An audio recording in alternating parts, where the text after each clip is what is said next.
Yes, byiza we ukurikira Kigali News 50. Twizere ko umeze neza, aho dukurikiranira mu bice bigiye bitandukanye by'isi. Turabakengurukije turanabasuje mwese abari mu Rwanda ndetse n'abatwumva bari i Buraya, yaba abari muri diaspora, bari za Canada, muri Amerika, muri Oman, muri Central Africa na n'ibindi bihugu bitandukanye, yaba za Dubai, abantu bose bari Burundi, muri Tanzania, muri Kenya, muradukurikirana cyane mu bice bigiye bitandukanye. Ni inkuru y'akababaro imaze iminsi isakaye mu bakunzi navuga ba sinema nyarwanda, nkuko murimo murabibona kuri screen. Abazi nka Mama Nick uzwi nka Mukakamanzi Beata, aho muri no minsi yaramaze iminsi arwariye mu bitaro bya CHK, aho yakoze impanuka moto ikaza kumugonga. Muri no minsi akaba agendera mu kagare, ariko nanone mu nkuru nanone yaje yakababaro y'umwana we w'imfura waje kwitaba Imana. Yaje kwitaba Imana azize indwara ya kanseri. Yaramaze iminsi yitabye Imana ari mu buruhukiro bwa CHK. Yavutse tariki 28 1990, yitaba Imana tariki 19 umwana wa Mama Nick yaramenyereye muri sinema nyarwanda, Witonze Fabrice akaba yaramaje kwitaba Imana. Reka tukomeze twifatanye n'umuryango we muri rusange, maze tubihanganije kandi mukomere, ndetse n'abasigaye mukomeze mu musengere. Kuri uyu munsi rero tariki ya 24 z'ukwezi kwa gatanu nibwo guhera isaa 2 aho twari turi CHK, aho bari bagiye gukura umurambo. Umurambo ukaba wavanywe CHK ukajyanwa mu karere ka Nyarugenge mu murenge wa Nyamirambo mu kagari ka Rwampara, ariho Mama Nick yaratuye. Inshuti z'umuryango zari nyinshi nkuko mugenda mubibona mu mashusho, ndetse n'abaturanyi bari bahari, ariko none mu rwego rw'itangazamakuru hari ibyo twasabwe nk'abanyamakuru tugomba kugenderaho, twaje kubikora neza cyane. Ikindi rero reka twumve amwe mu mateka y'umusore umwe babanye igihe kinini cyane. Uyu nguyu mu makuru mfite akaba ari umwana Mama Nick yareze, bakaba babaga bari kumwe na Fabrice ahantu hose hagiye hatandukanye. Reka turebe tunakurikire byinshi ku mateka ye, ariko nanone mukomeze mwihangane, kandi nanone Mama Nick nawe ukomeze wihangane urware nanone ubukira. Mama Nick ni umubyeyi mwiza cyane, ni umubyeyi ubana n'abantu, ni umubyeyi wica bugufi, ni umubyeyi dufatiraho nkatwe abana bakiri bato icyitegererezo.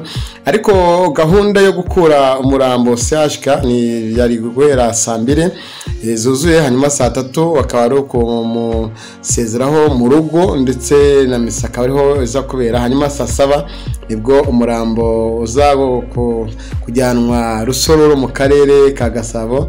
Gushyingura ni Rusororo saa 8, gukaraba ni saa 9. Inshuti n'abavandimwe mukomeze mwihangane, kandi n'itangazamakuru rikomeje kubaba hafi muri bino bihe bitoroshye. Reka dukurikire uko byari byifashe. Muri uyu mugoroba tugiye kwizihiza igitaramo cy'umuvandimwe Fabrice Witonze, tukarebera hamwe ubuzima bwe hano ku isi. Reka mbere na mbere mbanze mvuge ngo ndashima Imana kubona Fabrice ubwo yari ari ku isi yarabanye na buri wese. Niyo mpamvu mubona hano urubyiruko, ababyeyi baje kugira ngo twizihize ubuzima bwa Fabrice hano ku isi. Ndaza kubishyira mu bice nka 2 cyangwa 3. Fabrice Witonze ni umwana wa Nyirigira François na Mukakamanzi Beata, akaba ari umwana uvuka mu bana batandatu, akaba imfura mu bahungu. Uwitonze Fabrice yavutse ku itariki 28 z'ukwezi kwa 12 1990, avukira mu bitaro bya CHK. Fabrice yararezwe ahabwa uburere, uretse amazina bitewe n'ukuntu yashimishaga abantu, ntabwo yitwaga Witonze Fabrice, na kazina ko mu buto bakundaga kumwita Bingwa. Yakundaga gukina cyane, akaba umwana utanga ibyishimo mu muryango. Igihe cyarageze, igihe cye cy'amashuri kiratangira. Atangira amashuri ye mu ishuri ribanza ryo kurepa, hanyuma akomereza amashuri ye ku ishuri ryo ku Ntwari ari Nyamirambo, hanyuma aza gukomeza segonderi, aho yakomereje segonderi mu ishuri ry'ababyeyi rya Pape Gikondo. Nyuma yo muri Pape yaje kugeza igihe cyo gufata section, akomeza kwiga ibijyanye n'icungamutungo. Ntabwo yarekereye aho ngaho rero, yarakomeje kaminuza, aho yakomereje mu ishuri ry'Abadiventiste b'umunsi wa karindwi rya Inirake. Arakomeza aba ariho aholdinga bachelor degree yiwe mu bijyanye n'icungamutungo. Akirangiza kwiga yarafite ubuhanga, mu gihe gikwiriye yakoze ibijyanye na internship, abitangirira muri BRD. BRD imugirira icyizere, imuhereza akazi, akoramwo igihe gisaga umwaka. Ariko nanone kubitewe n'uko hari intego yagiraga mu buzima, hari byinshi yifuzaga kugeraho, ntabwo kuri we yarafite target yo kuvuga ngo arakora mu kazi akangaka ko burije umuntu kwatendinga akazi mu gitondo nimugoroba. We yifuzaga gukora ikintu yakora kikamufasha kwiyubaka ejo hazaza. Nibwo yinjiye muri kariyeri ibintu bijyanye na branding. Ngira ngo ibintu bijyanye na branding murabizi, ku batabizi ni akenshi nka gutyo habaye inama muri convention center cyangwa za Marriott. Yageragezaga gushaka amasoko, akenshi nibyo bintu yakoraga mu buzima bwe bwa buri munsi. Fabrice rero nk'umwana w'imfura mu muryango, navuga imfura mu muryango mu bahungu, navuga ko yahuzaga umuryango cyane. Yagiraga ibintu bijyanye no ku entertaining. Hari ukuntu wasangaga mu rugo inshuro nyinshi hari nk'ikintu wenda cyatumye ubona ko hari akababaro kaza, ariko ugasanga arahumuriza abantu, arerekana ko ubuzima bushoboka. Twe nk'abavandimwe ndabyibuka mu butoya bwacu ubwo twigaga kurepa, ari mu bantu batuherezaga motivation. Icyo gihe twigagayo na Fike na Dudu, na Fike, Dudu na Zuzu. Icyo gihe yagiraga ibitekerezo byagutse, tukaganira, ukumva afite intego y'ejo hazaza, ukumva hari byinshi byagerwaho mu buryo runaka. Fabrice rero twizihiza ubuzima bwe hano ku isi, yabanye na benshi, abana n'ingeri zose, reka mvuge gutyo, abakuru, ababyeyi, bitewe n'uburyo yacaga bugufi no kubaha buri wese, cyane cyane mu rubyiruko. Ngira ngo wenda mwabonye benshi mu rubyiruko bari ahangaha, yabaniye benshi bitewe na za comportement ziwe, gukunda abantu, kugera gute. Ibyo byose byatumaga ubuzima bwe hano ku isi ari umunyamahoro cyane. Fabrice ubwo yari yaramaze kwinjira, ibyo birantera kugaruka inyuma gatoya ku ishema no guharanira kwikorera yarafite. Ndibuka ubwo niteguraga gukora mariage. Fabrice arampamagaye arambwira ngo arashaka ko tuganira. Hari umuntu nagiraga akazi kenshi, arambwira ngo arashaka kunyofrodingaho imirimo, ariko yifuza ko twanaganira nanone nk'umuvandimwe. Fabrice yarampamagaye duhurira hafi y'akazi kanjye aho nkorera kuri Telecom House. Twicara ahantu arambwira ngo ugiye kuba umugabo birakwiriye ko twicara tugasangira tukagira ibyo tuganira. Fabrice icyo yarambwiye ngo ubwo nahagarikaga sinirengagije ko nizi bijyanye n'icungamutungo n'iki, ariko nifuza kubaka ikintu kizagira icyo kingezaho nubwo naba ntari hano ku isi, abazankomokaho bakagikomerezaho. Fabrice yarambwiye ati nezezwa cyane no kubona ko umuvandimwe Dudu yakoze ubukwe. Nyuma n'umuvandimwe Fika agakora ubukwe, arambwira ati Yves ni wowe ugiye gukora ubukwe, biranejeje cyane. Nyuma y'ubukwe bwawe ibindi uzabimbaze, nanjye nkwiye kuzagira igihe nimara gutegura ubuzima bwanjye maze kugira fondasiyo ifatika, ngomba kubereka ibirori. Yakundaga abana Fabrice cyane. Muri no minsi abantu benshi cyane bakundaga gufata amastati bashyira ku mastati yabo amafoto ari kumwe n'abana. No mu rugo niko kuntu yakundaga kuza agaterura umwana wanjye, akambwira ati ejo bundi mu gihe gikwiriye nanjye ngomba gutera intambwe nkabereka ibirori.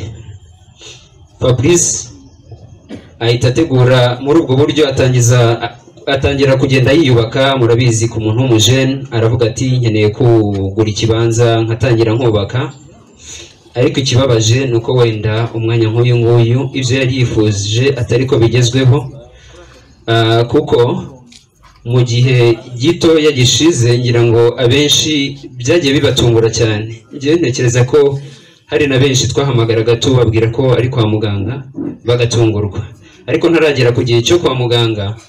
Fabrice yararwaye, ariko nk'umujene ukunda siporo, hari inshuro nyinshi yaba uretse n'iki gihe cyo mu bihe bya nyuma bya Fabrice, hari ukuntu yarwaraga. Ngira ngo murabizi ku bantu b'abajene, ararwara agahita avuga ati ubu ni malaria kamfashe. No mu minsi itambutse ngewe nzi neza ntashidikanya ko ubwo Fike yabatirishaga abana, bikaba ngombwa akabazana hano kugira ngo babatizwe bari hafi y'umubyeyi we.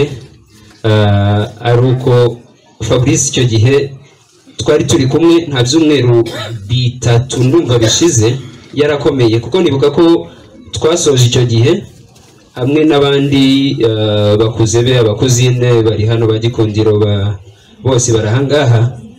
Fabrice yaratubwiye ati reka tuzamuke, ndifuza ko murabizi niba inshuro nyinshi umuntu adatuye hangaha hano hafi. Mu minsi ishize hari ukuntu muri ibi bice byo haruguru bakunda kwita ngo ni mu marange mu Biryogo, abantu bakunda kuza kuhataramira. Aravuga ati ndashaka kubatembereza Nyamirambo. Nanjye ubwanjye nari maze igihe kinini kurumva nyuma ya mariage, ntago byabaye ngombwa ko nkura nkava hangaha nkajya gushinga urugo rwanjye. Ariko Fabrice yaravuze ati wirirwa mu kazi cyane, ngo nkwereke, turagenda turatembera. Njye ni n'ubwa mbere nari ngeze muri biriya bice. Yarafite imbaraga nkeya mu by'ukuri, ariko byishimo akunda gutanga mu muryango. Yaraduhuje, ndumva twari muri 15 benshi muri famiye bagiye bapostinga ifoto yacu, kuko icyo gihe twari twateranye kandi twari twateranye kubwe. Fabrice twaragiye turatarama turaganira, ariko tubona amasaha arimo aragera 3 atangira kuvuga ngo mfite imbeho, arifuza gutaha. Icyo gihe nibwo yafataga Quarteme azi ngo ni nka kamarariya, ariko mu by'ukuri ntabwo byari malaria. Yari yararwaye, ariko biba ngombwa ko igihe kiragera ko ndumva ntabwo Fabrice muzi njye ari mu bitaro kuva twavuka twakura, ntabwo muzi ari mu bitaro. Yari umuntu ukora siporo, afite morale, yagize gute. Okay, Fabrice ndamubwira ariko rero niba ufite ukomeza kugira imbeho gutyo ni byiza ko wenda niba ari na malaria uyivuze uzi ko ufate quartier muzi ko ari cyo kintu urwaye koko. Icyo gihe twaratandukanye, nyuma y'igihe gitoya barambwiye ngo Fabrice yarembye mpita nza, ariko nanone ubwo yararembye yaragiye akoresha amatest. Mu gukoresha test resultat zaje gusohoka nibwira ko nta gihe kinini kirimo, kuko yagiye mu bitaro ku munsi wo kuwa mbere mu cyumweru gishize, ari uko amaze kubona resultat, kuko basanze umwijima we harajemo utubyimba, utwo tubyimba tugeneratinga cancer, ari nayo yaje kumuhitana. So ubwo yamaraga kumenya ko arwaye cancer, byari bigoye, yagize kubabara, kuko muri icyo gihe yararimo arababara cyane ubwo twari ku bitaro, ariko ntabwo yashakaga kubigaragaza. Harimo abacuti be, groupe yitwa Lovely Family, inshuro nyinshi babaga bari hariya ku bitaro. Benshi rero guhera kuri uwo munsi wo kuwa mbere ntekereza ko bamusuye cyane, batangiye kumusura uhereye kuwa kabiri, kuko nibwo twatekerezaga turavuga tuti dushakisha amakuru kugira ngo turebe uburyo yajya kwivuza. Ibyo birakorwa, tugerageza kuvugisha kuri CHK, nibuka bari batubwiye ko ku munsi wo kuwa kane aribwo bari buduhereze feedback. Nanashimira cyane umuvandimwe w'inshuti ya Fabrice kandi akaba n'inshuti y'umuryango, ni Dr Giselle, yamubaye hafi. Ngewe nageraga kwa muganga nkibaza, no kuvuga yaratabaga abandi bantu bose akazi, inshuro zose namubonaga ngiye turi kwa muganga namubonaga ari kumwe na Fabrice. Yakoze ibishoboka byose. So ku munsi wo kuwa kane nibwo yambwiye ati hari undi mu docteur niwe uri buze kuduhereza icyemezo, ariko mu by'ukuri bamaze kwanaliza umwijima ubundi y'ubutarangiritse wose, hari ukuntu bavuga ko bafite kuyishiririza igice kimwe bakagikata bakagikuraho, ariko inkuru yaje isa naho igoranye kwakira. Nuko batubwiye bati batingize kubitubwira, byari mu saa 7 kuwa kane, bigeze mu saa 8 nibwo batubwiye ko bigoranye, meme niyo yatwarwa mu Buhinde ishoboka kuba atagerayo. Twebwe nk'abavandimwe ba Fabrice ntabwo twabyumvaga ko ibyo bintu bishoboka, twumvaga ko hari ubundi buvuzi agomba kubona. Ntabwo twari dutesheje agaciro ubuvuzi bwa hano mu Rwanda, ariko twumvaga ko hari ikintu gikwiriye gukorwa umwana akagenda akavuzwa. Mu by'ukuri ntabwo twabyumvaga icyo kintu, ariko ku munsi wo kuwa gatanu ndumva ko kuwa kabiri umukecuru nubwo yararwaye nibwo yagiye mu kagare baramutwara aramusura. Ndibwira hari benshi bagiye babona kuri social media ifoto Fabrice ari kumwe na mama. Nyuma aho ngaho byari kuwa gatatu niba ntibeshye. Ku munsi wo kuwa gatanu Fabrice yasabye gusengerwa, abari aho ngaho baramusengera. Amaze gusengerwa yasabye ko bahamagara papa bakongera bakabonana, ariko ubwo yahageraga kuvuga yari yamaze gucika intege cyane, ntabwo yari akirimo kubasha kuvuga. Ahageze azamura akaboko nk'ushaka kugira icyo amubwira, ariko acika intege karamanuka. Then abaganga baza gusaba yuko kubera ko hari hashyushye abantu bamwe basohoka hanze gakeya. Yari yamaze gusengerwa, yari yamaze gukorerwa iki. Abaganga babonye uko gucika intege bazanye ibiyo testinga bajya kugenzura, baratubwira Fabrice bisa naho birimo biregera umutima ugiye guca. Bahise batubwira ko abari hafi, ndumva nari ndimo kumwe na Maurice, mama Bora yarahari, abavandimwe benshi bari bahari, bagikondero bari bahari. Kwa muganga hari hasa naho huzuye, hari abantu benshi cyane. Iriya koridori yo muri pavio hari huzuye, kuko umuntu wese yumvaga uburyo Fabrice yarwaye bikamutusha cyane, akumva ko akwiriye kumureba. Icyo gihe baratubwira, Giselle niwe watubwiye ati mumwegere, ntabwo nimwe arabasha kugira icyo avuga, ariko buri wese yabasha kumva ijambo ryanyu rye hanyuma. bigera mwegere cyamubwira kenshi ntabwo twese twabyumvaga ijambo rya mbere ryabanzaga twamubwiraga ngo ntabyuke ntabwo twifuzaga ko dusiga ku bitaro Maurice nanashimira cyane nubwo ari mutoya ni intwari kuko yamubaye hafi cyane Kazungu Babu inshuti za Fabrice nyinshi bari bamuriho hariya buri wese yabashije kumubwira uko bari basabye ngo abantu bo muri famille ba hafi nibaze buri wese agira icyo amubwira twagerageje kumusaba kubyuka ntibyakunze so navuga ngo mu gihe gikwiriye twebwe nk'abavandimwe be ku babyeyi be ntabwo bifuzaga kubona batandukana na Fabrice ariko Imana yaramukunze imukunda kuturusha kandi ntekereza ko mu iherezo rya Fabrice yagiye neza kuko ngiye nezezwa no kubona yarasabye gusengerwa agasengerwa agahamagara papa ababyeyi bose bari bamaze kubonana hanyuma mu gihe gikwiriye aza kwitahira ataha ku itariki 19 byari kuwa gatanu ahagana mu masaa 7 kubyakira byaragoranye ku munsi wa gatanu ntabwo wamenya ukuntu ama information yagiye atangwa mu gihe cy'iminota mikeya ubwo badusabaga ngo nidusohoke gato babanze bamutegure tubone kumujyana mu gice cya morgue cyangwa se mu buruhukiro bwa CHK hari abantu benshi tumanuka tugenda hepfo byari bigoye byaramarira ariko ikinejeje nuko Fabrice yatashye kandi agataha neza twe nk'abavandimwe be tuzajya dukomeza kumwibuka uko bukeye nuko bwije kandi Fabrice mu gihe cye cya hano ku isi yagize ubutwari yabanye na benshi hari byinshi tumwigiraho nasoza mvuga ngo Imana imuhe iruhuko ryiza kandi nanabashimira buri umwe aha ngaha kurushaho kubana natwe muri uno mugoroba Imana ibahe umugisha murakoze